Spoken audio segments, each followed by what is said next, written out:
همچنین کماندانی امنی و رسولی خانوار 5000 افغانی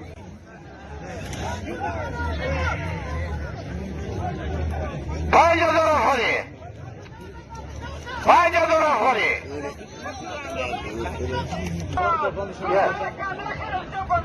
سامع پهلوان پاسوری است رئیس ولی داد استشان کبرا سامع پهلوان پاسوری است رئیس ولی گوساله به دست دارد جفانداز میخواید گوشران داخل خط کند اما دیگر جفانداز آمانی او میشود و او اجازه ندهد که گوشران داخل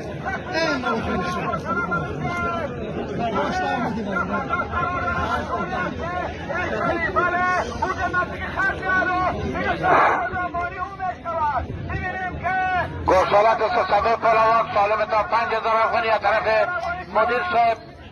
رولاخان ناظری از ولسوالی امام صاحب ولایت کندوز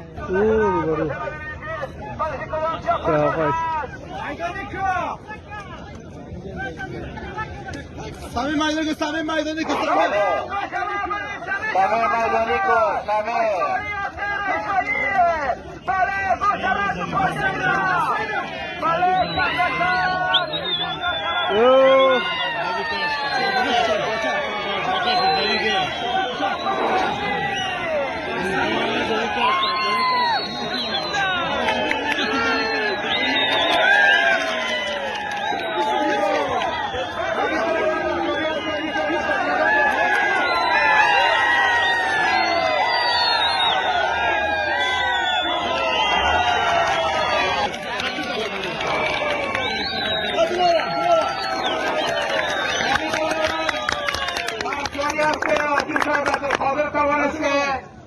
صاحب پنجه‌داری رولاخان مرتضی